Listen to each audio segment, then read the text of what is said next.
네, 시장의 흐름을 꿰뚫는 핵심 바로 왜라는 질문입니다. 종목에는 이유 없는 상승도 하락도 없습니다. 냉철한 분석과 집요한 질문으로 시장의 본질을 파헤칩니다. 숫자 너머의 진짜 흐름을 지금부터 짚어봅니다. 궁금한 종목 Y 오늘 함께할 분들 소개합니다. 기업공시연구소 변영인 대표, MBN골드 성화준 매니저 함께하겠습니다. 어서 오세요. 네, 고맙습니다. 네, 오늘 시장 좋았습니다. 이 흐름을 좀 더 이어졌으면 좋겠는데 어떤 이슈를 가지고 내일 시장까지 바라봐야 할지 지금부터 들어가 보겠습니다. 궁금한 종목 Y 첫 번째 주제 공개해 주시죠. 자, 백악관을 떠난 머스크가 본업 모드에 들어갔습니다. 최근 궁금한 종목 Y에서 가장 많이 다룬 섹터가 뭐냐 물어보면은 우리 2차 전지가 아닐까 싶습니다. 지난주와 이번 주 월요일만 해도요. AMPC 조기 폐지와 관련해서 계속 시황과 전략에 대한 안내를 저희가 좀 도와드렸었는데 오늘은 두 가지 이슈가 있었습니다. 그중에 첫 번째 이슈는 간만에 열일하는 머스크의 모습에 테슬라가 급등을 했나라는 좀 생각이 들고 이게 또 2차 전지에 이어졌다라는 이야기도 있습니다. 그리고 두 번째, 국내 셀업체들이 이제 국산 LFP 배터리 생산 라인 설치 소식이 이 바닥에 있는 2차 전지들을 끌어올려주는데 일조했습니다. 자, 그럼 그 첫 번째 이슈부터 한번 보도록 하겠습니다. 간만에 열일을 하는 머스크. 근데 테슬라가 급등을 했습니다. 변영희 대표님. 네. 근데 이게 참 애매한 게 우리가 2, 3년 전까지는 테슬라 급등, 2차 전지 좋겠네. 라는 게 이 커플링 현상이 있었는데 야, 이게 지금 좀 이 링크가 많이 옅어졌거든요. 근데 오늘은 이 모습에 2차 전지가 올라갔다고 좀 볼 수 있을까요?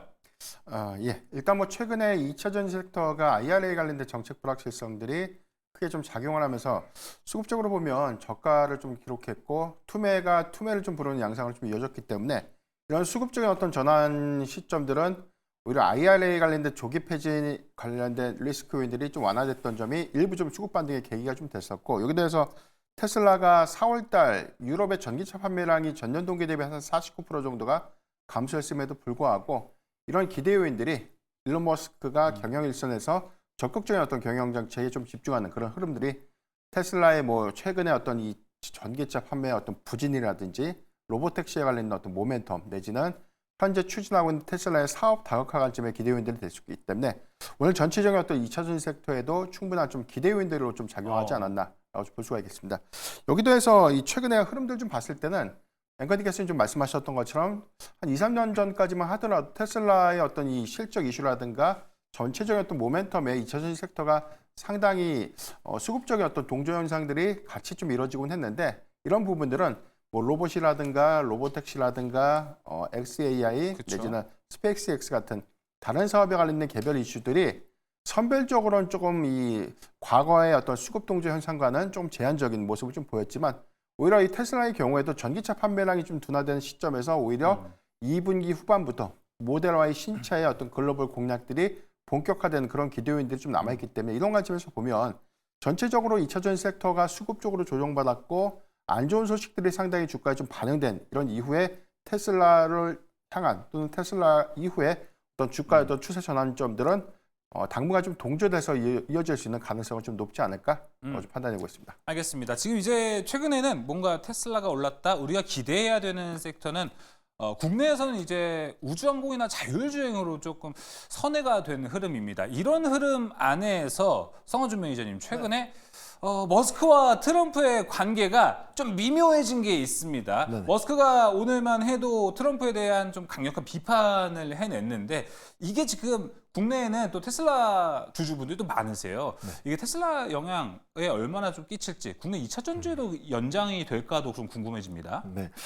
지금 현재 시점에서 일론 머스크가 다시 한번 이제 본업에 복귀한 부분들에 있어서 일단 주주들은 안도를 하고 있는데 한 가지 걱정하는 부분에 있어서는 정책적 리스크가 좀 남아있다라고 이야기를 하고 있는 거죠. 아무래도 이제 트럼프 정권 같은 경우에는 집권하면서부터 이 전기차 의무화에 대한 부분들을 폐지하겠다 그렇죠. 이야기했고 그리고 전기차 충전 충전소에 대한 부분들 인프라 지원하는 부분들도 축소시키거나 폐지하겠다라고 이야기를 하다 보니까 뭐 테슬라 자체가 뭐 자율주행과 스페이스X 우주항공에 대한 기대도 있지만 이 본업은 전기차 사업이란 말이죠. 그렇다 보니까 이런 인프라들이라든가 이 시장을 열어줄 수 있는 재료들을 닫는다. 그런 상황에서 일론 머스크가 정부에서 일 잘하다가 나오면서 나는 이제 정치자금 안 써라는 이야기를 해버리니까 야 이거 둘이 갈라서기 시작한 거 아니냐, 뭔가 좀 악재가 같이 좀 포함된 거 아니냐라는 시선으로 바라보다 보니까 일부 우려가 있을 수는 있습니다. 근데 제가 보는 관점에서는 사실 일론 머스크가 현재, 물론 제가 일론 머스크의 마음을 읽을 수는 없습니다. 예. 하지만 제가 보는 관점에서 일론 머스크의 지금 시점에서는 테슬라의 전기차 시장은 확실히 캐즘 구간을 이해하고 좀 중장기적인 전략을 선택한 것 같고요.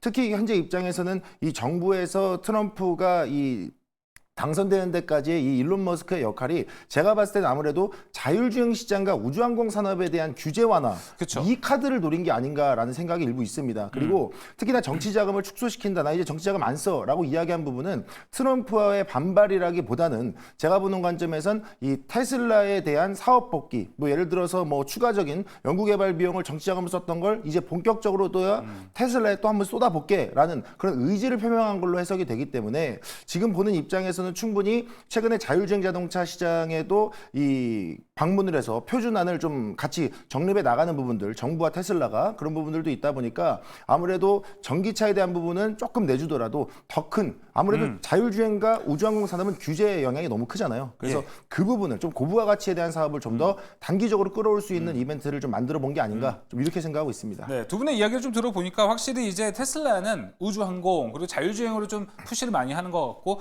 국내 2차 전지와는 이제 좀 많이 링크가 좀 옅어졌다, 좀 점점 멀어지고 있다라고 좀 볼 수 있을 것 같습니다. 각자 도생일 수 있는 건데 성화준 매니저님, 그럼 이제 오늘 우리나라 이제 셀 업체들이 국산 LFP 라인 확대한다 이런 얘기가 좀 있었습니다. 네. 이것도 사실 지금처럼 2차 전지가 이렇게 바닥에 있을 때 딱 이런 재료가 터지면은 나쁘진 않을 것 같아요. 근데 또 LFP가 중국하고 비교하면은 경쟁력 있을까라는 게 있어서 이거 하루짜리 반등이면 어떡하지라는 걱정도 좀 되거든요. 네.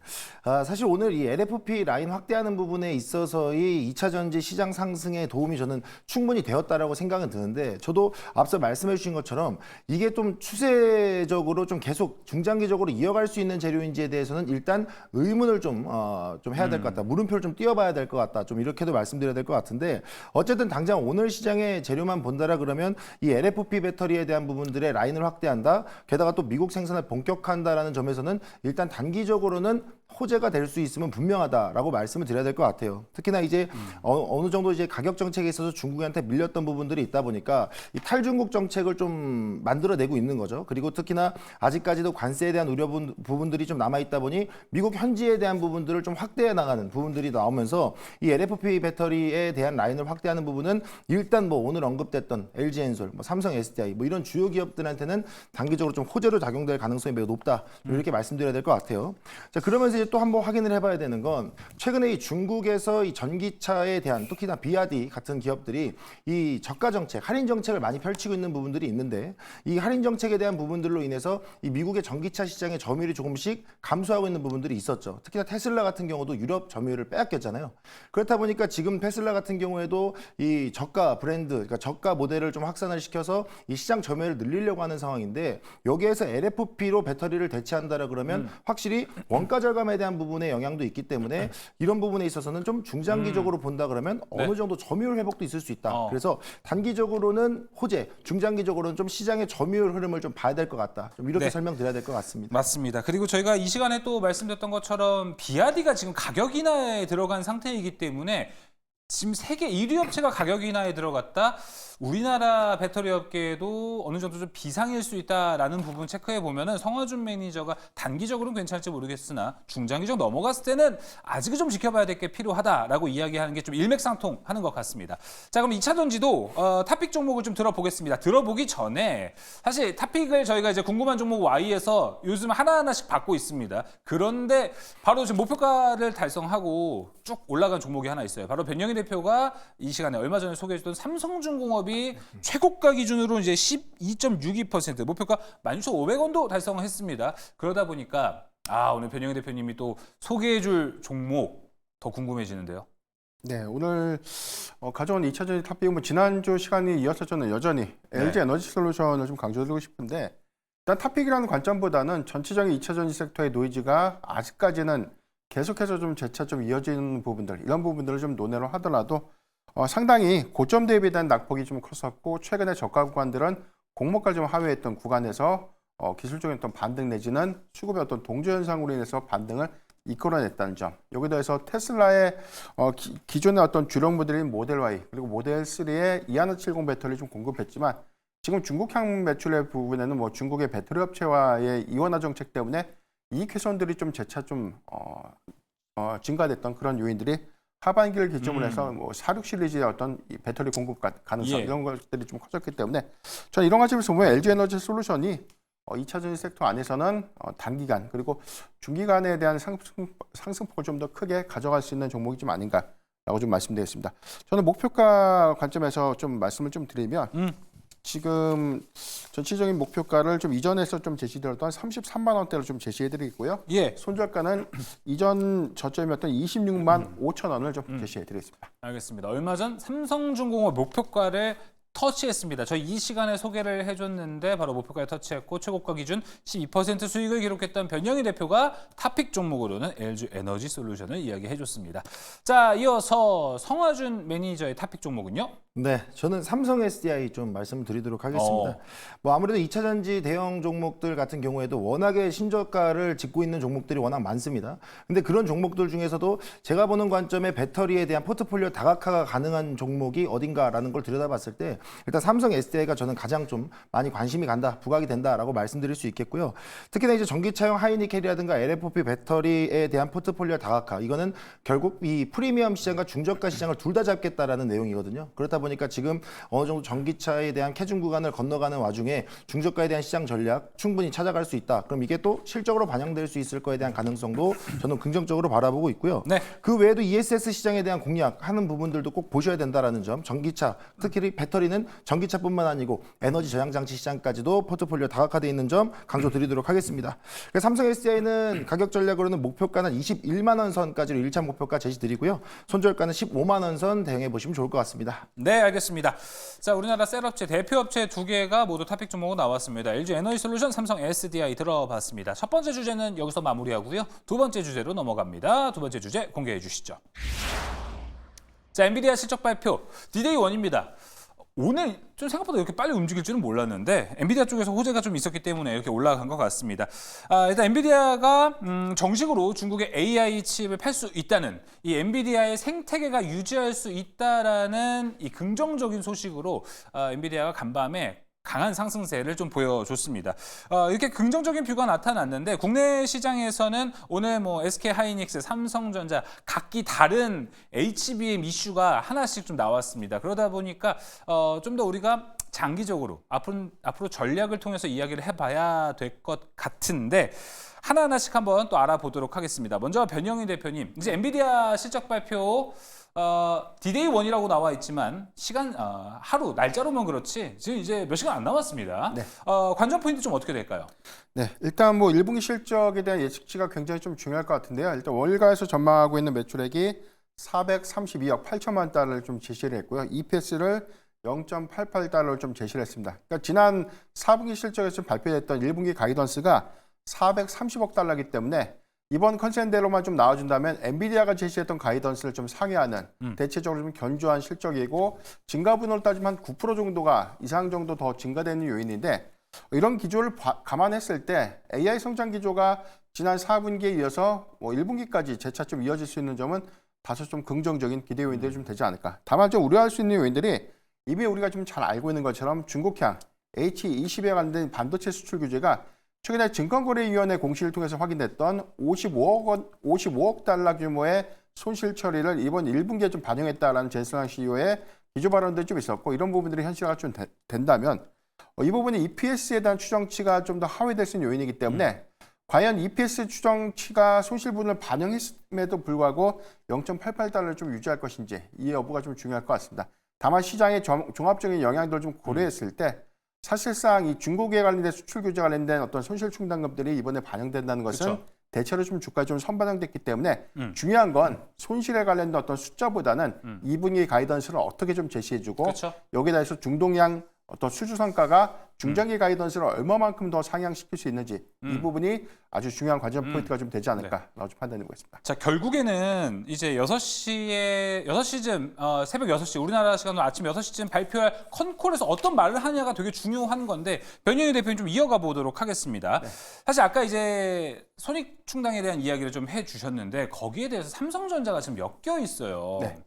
지금 이 중국으로 들어가는 AI 칩, B40으로 현재 알려져 있는데 여기에 HBM이 안 들어가고 삼성전자의 GDDR7이 들어간다라고 합니다. 그리고 여기에 TSMC 코어스도 안 들어간다고 합니다. 이게 좀 전반적으로 원가는 좀 쌓일 수는 있어요. 여기에 삼성전자 들어가는 건데 이게 뭐 꽁 대신 닭이 아니냐 뭐 이런 이야기도 있는데 어떻게 보세요? 삼성전자의 다양한 위기론이 여기서 좀 나오고 있는데. 네, 일단 두 가지 측면일 것 같은데 첫 번째는 지난 뭐 이 컴퓨텍스 2025에서 젠슨항 CEO가 대만 미디어 행사에서는 H20보다 하회하는 칩을 안 만들겠다 이렇게 좀 메시지를 냈는데 일단 로이터라든가 외신 보도에서 단독으로 좀 보도됐던 내용들을 보면 구체화된 내용이 있었어요. 근데 이 전망치가 불과 뭐 3주 전까지만 하더라도 6월에 양산 본격화 이런 예고들이 좀 있었고 이 부분이 만약에 좀 현실화가 좀 돼서 B40 모델 H20보다는 사양이 좀 더 낮지만 중국의 우회 수출 규제 요건들을 좀 충족할 수 있는 그런 칩을 만약에 공급하게 된다면 삼성전자가 단기적 수혜를 보는 게 맞습니다. 이 부분은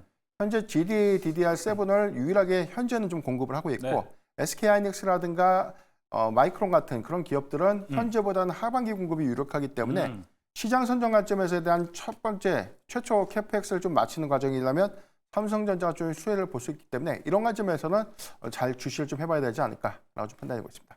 네, 알겠습니다. 자, 그럼 이어서 이거는 좀 연장 질문으로 가보도록 할게요. 성화준 매니저님. 네.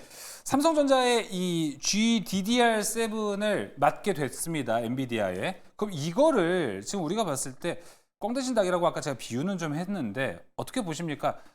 엔비디아 쪽에서는 일단 이거 가져가 봐. 나중에 또 퀄 테스트 해줄게. 이렇게 봐야 됩니까? 아니면은 정말 냉정하게 여기까지다 라는 걸로 봐야 됩니까? 뭐 사실 지금 입장에서는 저는 여기까지다라고 보진 않고 조금 더 시간을 두고 지켜보면 삼성전자도 긍정적으로 충분히 봐야죠. HBM에 대한 시장 볼 수 있다라고 말씀드려야 될 것 같습니다.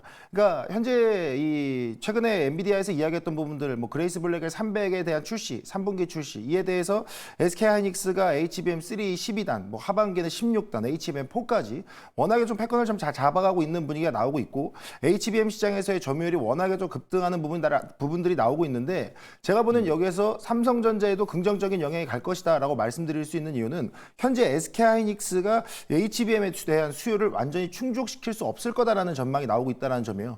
그렇다 보니까 엔비디아도 AI 칩에 대한 수요가 계속 늘어나는데 HBM에 대한 수요가 따라 나오지 못한다라 그러면 일정 부분은 삼성전자나 마이크론에 대한 퀄 테스트에 대한 속도를 좀 높여줘야 되는, 그러니까 좀 가속시켜야 되는 그런 부분들이 있다 보니까 뭐 제가 또 보는 전망으로서는 빠르면 3분기 늦어도 하반기 안에는 통과에 대한 이야기가 나오지 않을까. 그러면 DDR로 끝나지 않고 또 추가적인 이야기 나오지 않을까. 좀 이렇게 보고 있습니다. 자, 이게 이제 마중물이 되는 거죠. 어떻게 보면 삼성전자의 이 GDDR7이 HBM 퀄 테스트의 마중물로 작용할 수 있다. 우리 이 부분을 좀 기대해 보겠습니다, 앞으로. 자, 그럼 이거에 대해서 걱정 없는 쪽이 하나 있습니다. 바로 SK하이닉스인데요. 성화준 매니저님, 오늘 벌써 이런 이야기 나오자마자 HBM4에 대한 논의가 들어갔다라는 이야기가 있습니다. 와, 격차를 이렇게 지금 벌써 벌려놓고 있어요. 네네. 어떻게 패권을 다지기에 들어갔다라고 볼 수 있겠죠?